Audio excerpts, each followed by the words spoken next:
هناك سقطت عيناي على لوحة مكتوب عليها يا ثأر الله، فسألت سيدة يا ثأر الله ماذا تعني؟ ضحكت السيدة، ظنت أني أمزح لكني لم أعرف ماذا تعني تلك العبارة. زرت الإمام الرضا وأهديته صلاتي، وحين ودعته قلت له: سيدي شكرا على الطعام وعلى الإفطار وعلى الزيارة، هذا ما أردته، لقد أسديت لي معروفا. فجأة وبينما كنت أنظر للقبة وأودعه، رأيت قبة مسجد جوهر شاد، همس إحساسي: ألا تريدين كربلاء؟ حينها رجعت إلى طهران، وفي اليوم التالي أخبرت صديقي بما حدث وبأني رأيت الإمام رضا. شعرت أنه يجب علي أن أذهب إلى كربلاء، فهل يمكنني الذهاب؟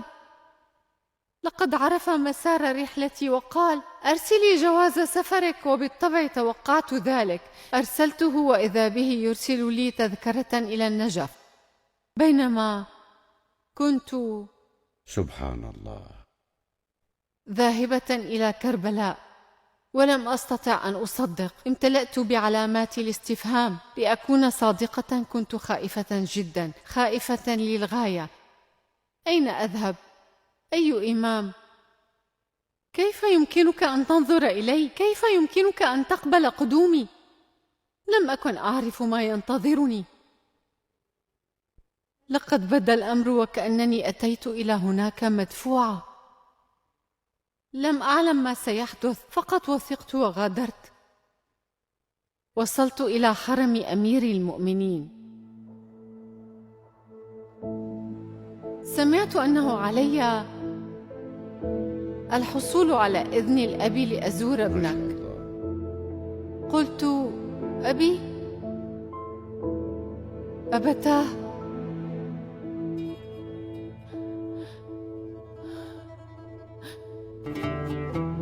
شعرت بألم كبير، ألمني قلبي، وأخبرت أبي بما أريد قوله. قلت: أبي، لا أستطيع البقاء معك، علي الذهاب لابنك، أتسمح لي؟ هرعت بكل جوارحي مسرعة حتى أصل إلى كربلاء. قيل لي إنه في أول مرة تريدين فيها زيارة أبي عبد الله عليك أن تأخذي إذن أخيك. ذهبت إلى سيدنا أبي الفضل، ذهبت إلى غيرة الله، فقلت: يا أبا الفضل، يا غيرة الله،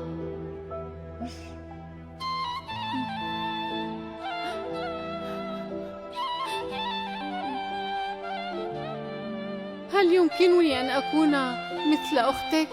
هل يمكنني أن أكون شرفك؟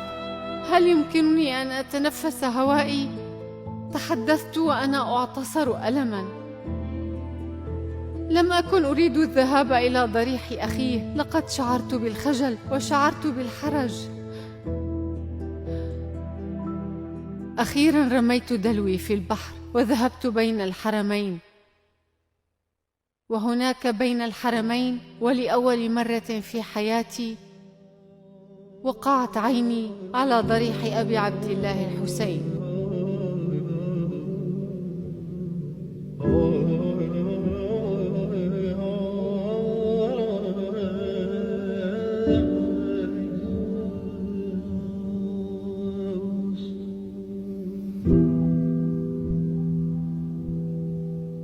مرا چشمی خون افشان ز دست آن کمان ابرو، جهان بس فتنه خواهد دید از آن